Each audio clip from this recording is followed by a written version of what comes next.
Avec vous sur Sud Radio jusqu'à midi, 2 heures d'infos avec vous, 10h30 le débat. Alors il vaut mieux être beau, blanc et en bonne santé pour trouver du boulot. Vous me direz c'est une évidence et pourtant le secrétaire des droits au droit a rappelé que de plus en plus les entreprises discriminaient à l'embauche, c'est-à-dire qu'avant même que vous ayez ouvert la bouche, eh bien vous êtes jugé. On va en parler et appelez-nous si vous avez été victime de discrimination. 0826 300 300. On en parle avec Jean-François Amadieu. Bonjour, vous êtes sociologue, directeur de l'Observatoire des discriminations à l'Université Paris 1, Panthéon-Sorbonne. Vous avez publié La Société du paraître, les beaux, les jeunes et les autres aux éditions Odile Jacob, Et vous aviez publié il y a déjà un certain temps Le poids des apparences, un livre qui avait fait date et qui révélait un petit peu les pratiques, puisque vous faites de nombreux testings avec des CV, les pratiques des DRH et des patrons qui embauchent et leurs a priori. Didier Bill, bonjour. Bonjour. Vous êtes ancien DRH, vous avez publié DRH, la machine à broyer au Cherche Midi. Vous êtes aujourd'hui consultant en ressources humaines. Vous avez vu, vous, de l'intérieur, comment se passaient ces entretiens d'embauche. Vous dites vous-même que c'est une machine à broyer parfois, et que la discrimination au physique est une évidence. On semble découvrir, c'est le défenseur des droits. J'arrivais plus à retrouver le titre exact de Monsieur Toubon, le défenseur des droits, donc qui a rappelé les entreprises à leur un peu plus de mesures. Jean-François Amadieu, qu'est-ce qui a changé depuis Le poids des apparences, depuis ce livre et depuis les nombreuses années où vous travaillez sur ce sujet ? Malheureusement, lorsqu'il s'agit de l'apparence physique et aussi de l'âge, c'est-à-dire les seniors, deux sujets très liés, la situation s'est en fait dégradée depuis une quinzaine d'années, une vingtaine d'années. Pour une raison simple, c'est qu'on s'est moins occupé de ce sujet, l'apparence physique, par exemple, que des autres sujets de discrimination. Les origines, même la question LGBT, bien sûr l'égalité homme-femme, etc. Donc c'est très bien qu'on soit attaqué à ces sujets. Malheureusement, l'apparence physique est restée le parent pauvre. Ça n'intéresse pas grand monde. Et le défenseur des droits en avait déjà parlé. Il refait une décision cadre. Il essaie d'expliquer un petit peu aux employeurs ce qu'on a le droit de faire et de ne pas faire. Maintenant, c'est pire que jamais, si vous voulez. Alors, il y a eu un petit, quand même, frémissement et un tournant depuis 2-3 ans, avec une accélération ces dernières semaines, ces derniers mois, notamment une prise de conscience de la grossophobie, avec des publications qui sont sorties, et puis du coup aussi beaucoup les milieux de la publicité qui sont en train de, vraiment on le voit dans les murs des grandes villes, les publicitaires, les annonceurs sont en train de changer, de prendre conscience. Oui, mais c'est quand même, je vous assure que par rapport au passé, quel changement déjà. Pour la première fois, on voit par exemple des femmes rondes sur des visuels de plus en plus nombreux. C'est le signe quand même d'une évolution. Oui, alors pour vous, pas mieux, effectivement, Didier Billet. Racontez-nous, vous, de l'intérieur, parce que je voyais cette enquête qui disait que près d'un recruteur sur 2 a porté un jugement sur un candidat avant même qu'il ne se soit exprimé verbalement. C'est-à-dire avant même d'ouvrir la bouche, quand quelqu'un rentre dans votre bureau, vous avez forcément un a priori de par son physique. C'est-à-dire que, pour répondre spécifiquement à cette question, il y a une première impression qui se fait effectivement immédiatement. L'objectif d'un bon entretien, mais l'entretien est un outil très très imparfait, un bon recruteur va ensuite devrait être capable de mettre de côté cette première impression, la plupart n'en sont pas capables parce que c'est humain, ou en tout cas de tenter soit de valider ou d'invalider cette première impression. Mais il est clair que l'expression populaire que la première impression compte et est tenace, et sera difficile à modifier, surtout si elle est négative, c'est un fait. Mais entre la première impression compte et je ne veux pas embaucher de gros, de moches, de gens tatoués, il y a tout un tas ou de gens qui n'ont pas 35 ans, vous dites c'est humain, ça va au-delà de ça. Alors, je parlais c'est humain, la première impression. Ensuite, moi je suis intimement persuadé que une bonne partie, pour ne pas dire la majorité des discriminations, sont le fait de biais inconscients. Et non pas le fait de gens qui disent clairement « moi je suis homophobe, moi je suis grossophobe », etc. Et donc, la manière de combattre ces biais, en tout cas, moi je n'ai pas vu dans le document qui a été publié de préconisations quant à cela. Ouais, mais c'est compliqué les préconisations, Jean-François Amadieu, parce que tout est subjectif et après vous pouvez toujours contourner le truc en disant non, c'est pas parce qu'il est gros ou moche que je l'ai pas embauché. En fait, il y aurait il y a des idées très très simples, des mesures très concrètes qu'on peut prendre pour éviter les biais inconscients dont Didier Bill vient de parler à juste titre. Mais malheureusement, le défenseur des droits et les DRH n'aiment pas cette solution. C'est par exemple qu'on cesse absolument de demander des photos à des candidats sur des CV, qu'on abandonne cette pratique, mais vraiment totalement désuète, de sélectionner des CV avec photos. Je dois dire que les Américains, les Nord-Américains, depuis des décennies, et Didier Bill le sait, il a travaillé dans des entreprises américaines, n'ont jamais fait ça.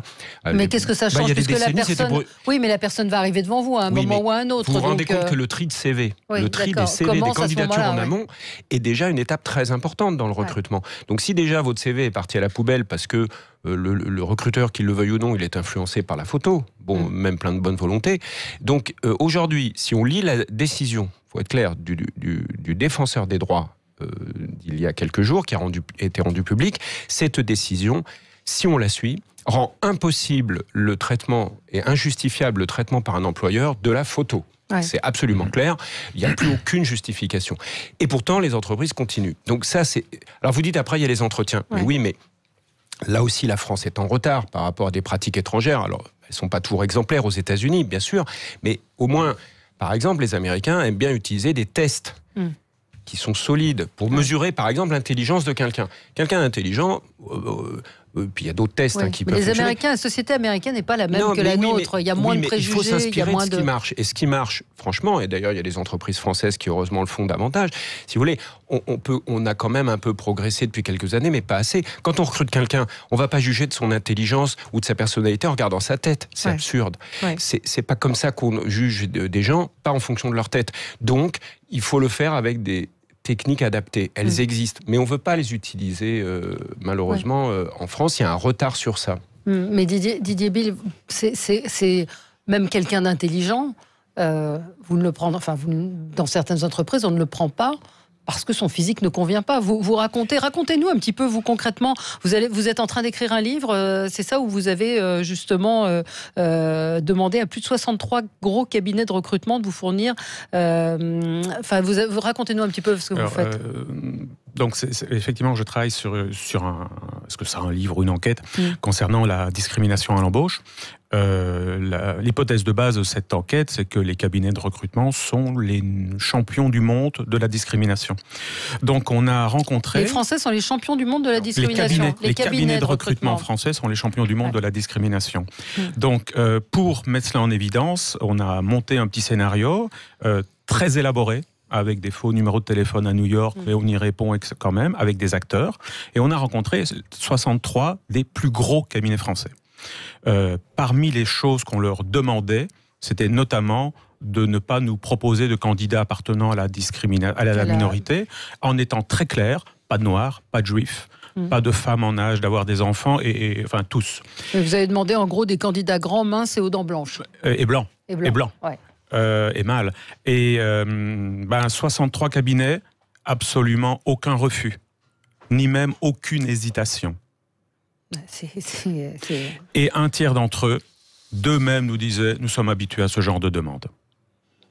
Ça laisse sans voix. Vous n'êtes pas étonné, Jean-François Amadieu. Ça correspond aussi au testing que vous faites depuis des années. Oui, mais ce qui est très intéressant, et de ce point de vue, Didier Bill va appuyer là où ça fait mal, avec les bonnes méthodes, c'est que, vous voyez, ce qu'il montre apparemment dans son enquête, c'est aussi ce sentiment qu'on ne risque rien, une impunité totale. Au fond, on a constitué un petit groupe, les professionnels du recrutement ont fait un petit groupe de travail avec le défenseur des droits, se trouvent ici ou là impliqués, on est tous labellisés diversité, on ne viendra pas nous ennuyer, et on ne fera jamais le test que Didier Bill vient de faire. De même que quand on fait des testings, les gens ne voient pas venir le coup et ils tombent dans le panneau à tous les coups. Donc si vous voulez, le problème c'est que c'est ce sentiment, alors on respecte absolument pas la loi. Alors comment ils peuvent avoir le label diversité ? Mais comment ils ont le label diversité ? Le label diversité est une blague. Voilà. C'est une blague. Non, enfin Didier, c'est une blague, une plaisanterie. C'est-à-dire que comment vous pouvez dire, j'ai pris l'exemple de la photo, comment vous pouvez dire aujourd'hui, sérieusement, qu'une entreprise garantit qu'elle ne discriminera pas, que son recrutement sera exempt de biais lorsque vous exploitez les photos des CV des candidats et lorsque vous faites des CV vidéo. Mais c'est une blague. Ouais. Enfin, un enfant de 5 ans comprend que c'est pas possible. Quand on est aussi, j'allais dire, c'est entre la naïveté et la mauvaise foi. Ouais. Donc, le label n'est qu'une sorte de... Même pas une obligation de moyens, parce que vous voyez, dans l'exemple que j'ai pris, il n'y a même pas les moyens de ne pas discriminer. Et le résultat n'est jamais mesuré. Les professionnels du recrutement, je voudrais prolonger ce que dit Bill dit.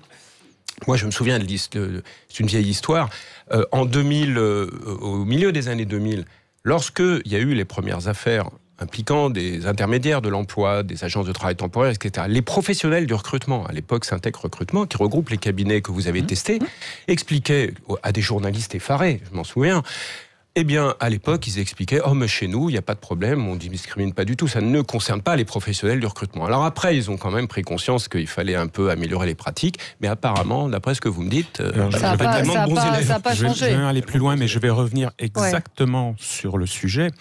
Non seulement ces cabinets discriminent, mais en plus, certains nous proposaient même de nous faire des faux documents, des faux listings de candidats qu'ils nous auraient envoyés, avec des gens appartenant à la minorité, pour au cas où nous aurions un contrôle de je ne sais pas qui, nous puissions dire non, on a. Revenons. Alors, je reviens sur cette expérience, mais vous allez voir, je reviens exactement sur le point. Les descriptifs de postes que nous donnions à ces cabinets étaient truffés d'erreurs. Notamment, nous demandions à un directeur des ressources humaines qui soit expert en R2D2. R2D2, le robot de la guerre des étoiles. Oui.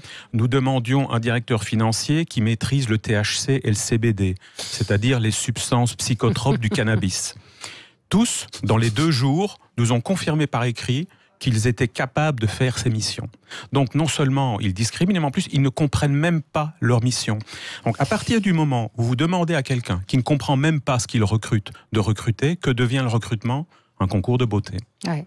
On a contacté l'Association nationale des DRH qui ne nous a pas répondu. Ça doit faire 3 jours qu'on attend la réponse. On n'a même pas eu de retour. Mais ils ne répondent jamais.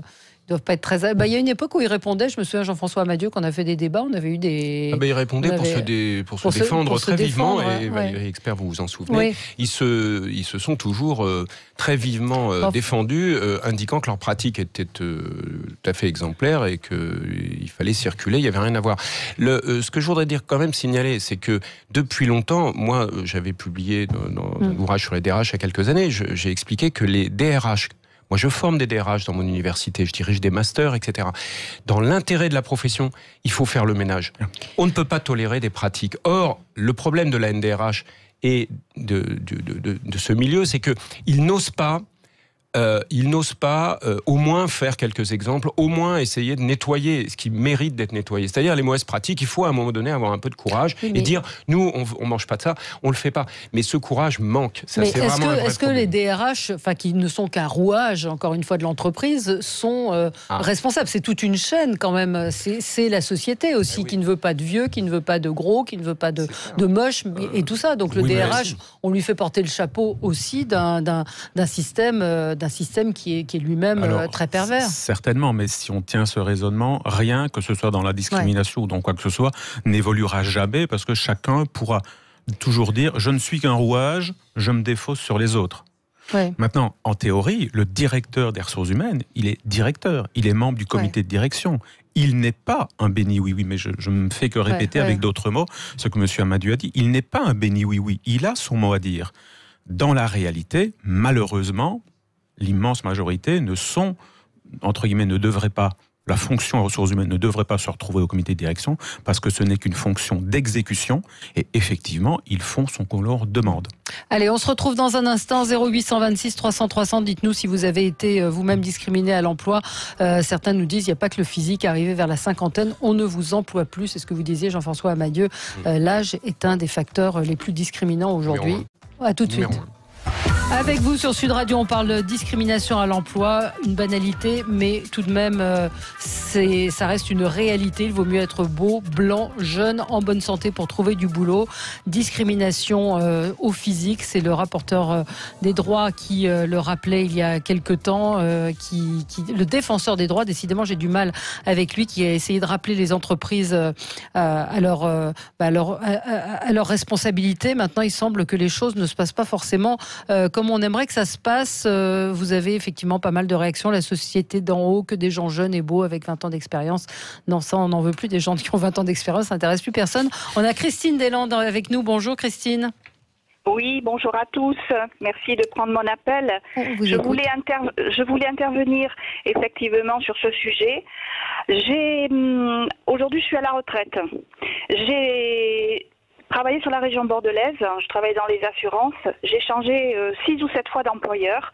Effectivement, il y a une discrimination. Faut le dire, par rapport au physique. Je l'ai connu parce que j'ai eu différents emplois, j'ai même été au chômage et j'ai trouvé très rapidement du travail. Je suis pas hyper jolie, je vous le dis, je suis comme tout le monde. Par contre, je savais me présenter. Et le problème qu'il y a aujourd'hui, en plus des gens qui peuvent avoir un physique ingrat, les gens ne savent plus se présenter et ne savent plus s'habiller. Je l'ai connu, je l'ai vécu. Ils n'ont plus le respect par rapport même à l'emploi, quel que soit l'emploi. Je me suis trouvée avec des jeunes femmes bien très jolies, mais qui n'avaient aucun respect d'elles-mêmes. Donc effectivement, l'employeur, qu'est-ce qu'il voit dans la personne quand il la reçoit en premier? C'est vrai, c'est le physique. Faut pas oublier que l'employeur, la personne qui va l'employer va représenter l'entreprise. Oui. Et ça, les jeunes l'occultent complètement. Ils veulent l'emploi, le salaire. Non. Oui. Je comprends les employeurs.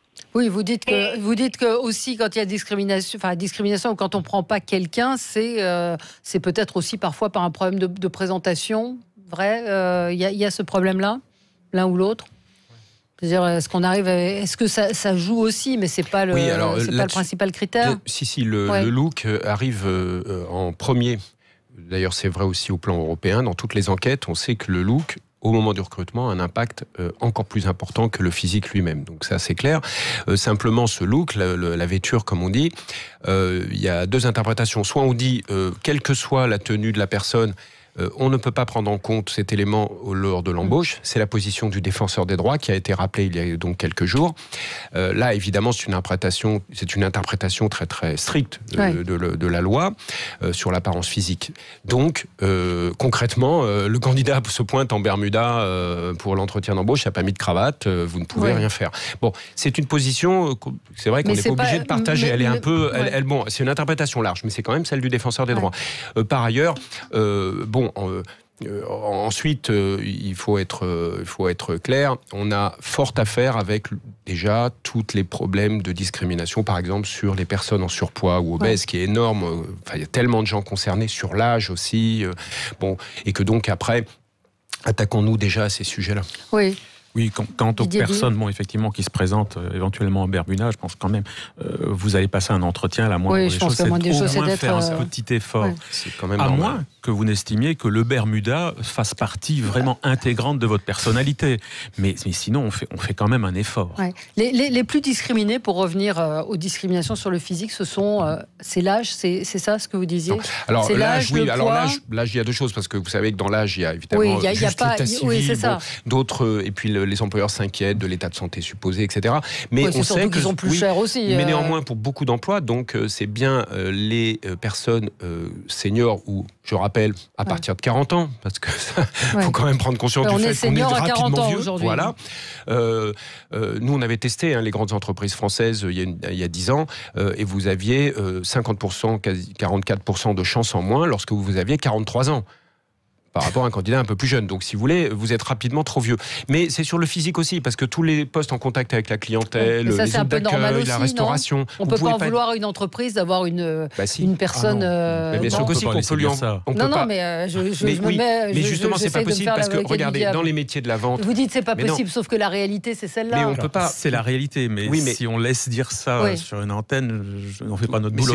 Non, mais Valérie Expert, vous comprenez bien que le droit droit de la discrimination fait que lorsque vous dites je ne prends pas un senior parce qu'il est vieux, il a l'air vieux, il s'habille comme un vieux, je le veux pas, je ne veux pas une personne grosse ou obèse, c'est la même chose que de dire je ne veux pas une personne de noire, de couleur de peau noire, ou je ne veux pas, etc.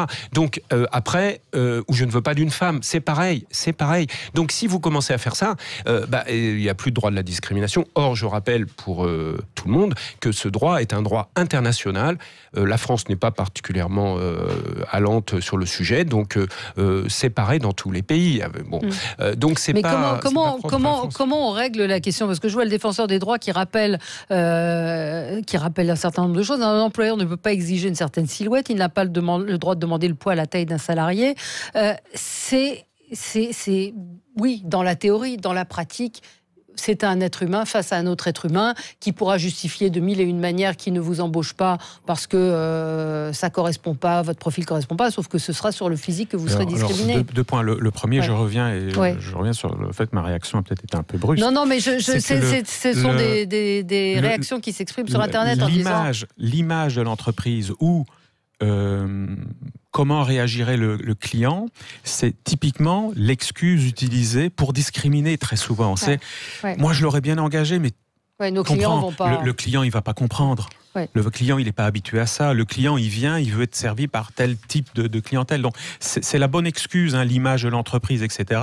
Et puis surtout, quand on parle du client, nous projetons sur le client ce que le client voudrait. On n'en a pas la moindre idée si le client...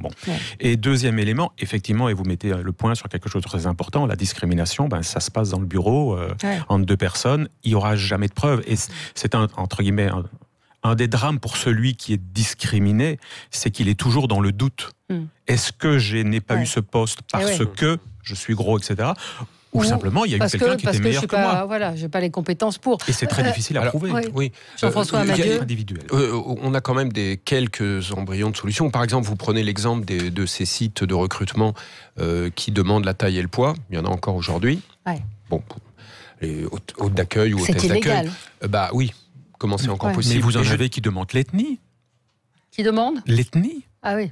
Mais ça, c'est un menu déroulant. Oui. Alors, donc, si vous voulez, on peut un peu faire le ménage, comme on l'avait fait il y a quelques années sur les petites annonces qui employaient des critères discriminants, par exemple sur l'âge, pour écarter les candidats plus âgés. Donc ça, on peut le faire. Ensuite, une fois de plus, je pense que si on multiplie, par exemple, si le défenseur des droits, si les pouvoirs publics déclencher des opérations comme j'ai pu les faire depuis 15 ans sur des testings, mais maintenant on en fait, mais il faut les faire sur tous les sujets. Ensuite, comme Didier Bill l'a fait, en allant faire des caméras cachées, des enquêtes, etc.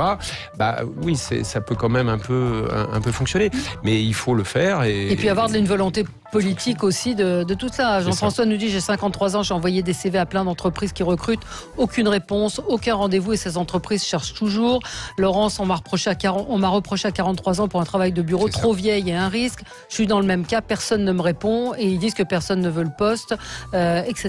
Ça, donc c'est un véritable scandale. Vous savez ce qui est le plus scandaleux sur la discrimination, sur l'apparence et les seniors, c'est qu'on n'en parle pas. Non, on l'étudie même pas, on le mesure même pas. On parle toujours des minorités. On parle toujours des minorités LGBT. Je vais même être un peu. Et surtout, quand vous voyez qu'aujourd'hui, par exemple, la NDRH va considérer qu'un sujet important, ou certains considèrent que le sujet important, c'est les transgenres en entreprise. C'est 0,5% de la population. Il faut quand même arrêter les plaisanteries. C'est un sujet. Je ne dis pas que ce sujet n'existe pas. Mais versus 15% d'obèses et les seniors qui cherchent du boulot aujourd'hui, il y a 1 million de chômeurs de plus de 50 ans en France.